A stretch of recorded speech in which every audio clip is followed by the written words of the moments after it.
আসসালামু আলাইকুম, সবাই কেমন আছেন? আশা করি সবাই ভালো আছেন আর আমরা ভালো আছি। আজকে আমাদের চিনার কুবরোপাড়া জামে মসজিদ জুম্মার নামাজ পড়তে অনেকেই আসছে এবং একে একে মুসল্লিরা সবাই আসতেছে। বসিরা হৃদিকে দেখতে পেতেছে আসছে, এদিকে সালমানও আসছে, আলাল কাকা এবং সারোয়ার সবাই আসছে, হৃদয় আছে।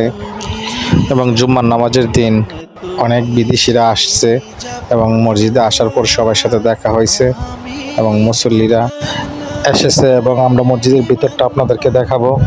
মুসল্লিরা ভিতরে কি পরিবেশ, কি সুন্দরভাবে বসে আছে আপনারা দেখতে পাচ্ছেন। আমাদের এই মসজিদের ইমাম সাহেব জুম্মার নামাজ যিনি পড়া খতিব, উনি চাপুরি থেকে আসে, কামরুল ইসলাম ফারুকী সাহেব। উনি অনেক বছর ধরে আমাদের এই মসজিদে নামাজ পড়তেছে এবং উনি সুন্দরভাবে চালিয়ে যেতেছে নামাজ। আর এই জায়গাটা হলো বারিন্দার মধ্যে সুন্নত নামাজ আদায় করতেছে সবাই। এবং আমাদের মসজিদের পরিবেশটা অনেক সুন্দর এবং মানুষ জায়গা হয় না, তারপরও বাহিরে কার্পেট ফালানো হয়েছে, বাহিরেও অনেক মানুষ আমরা দেখতে পাইতেছি। আমাদের এখানের পরিবেশটা অনেক সুন্দর এবং শাহজালাল হুসাইনকেও দেখতে পাইতেছি আজকে ভিতরে জায়গা পাইছে না, জন্য বাইরে বসছে। নামাজ শুরু হচ্ছে, সবাই কাতারে কাতারে সবাই দাঁড়াইতেছে এবং নামাজ শেষে সবাই দোয়া প্রার্থনা করতেছে, যার যার মন থেকে আল্লাহর কাছে দোয়া চাইতেছে। অনেক সুন্দরভাবে নিরাপত্তা পালন করে সবাই বসে আছে, আল্লাহর কাছে দুহাত তুলে দোয়া করতেছে।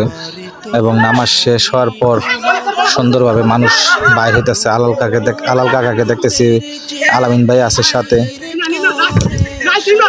এবং আমাদের চিনার পুব্রপাড়ার সব মুরব্বীরা এবং যুবক ছেলেরা আস্তে আস্তে বের হইতেছে। কিতা মোর ফেলছে আর শুধু। এদিকে রবিন ঢাকা থেকে আসলো অনেকদিন পর, শান্তর সাথে দেখা করতেছে। এদিকে হৃদয় আসছে, আলামিন ভাই পাড়ার ছেলেদের সাথে কথা বলতেছে। এদিকে রবিন, হৃদয়, শান্ত, এরা অনেকদিন পর তিনজনের দেখা হয়েছে। সাথে আলাল কাকা আমার সাথে আছে, সাথে বাবুও আছে। এরা সবাই মিলে আজকে নামাজ পড়লো একসাথে, আমরা সবাই একসাথে নামাজ পড়লাম। ধন্যবাদ সবাইকে। আমাদের ভিডিওটি ভালো লাগলে একটি লাইক দিবেন।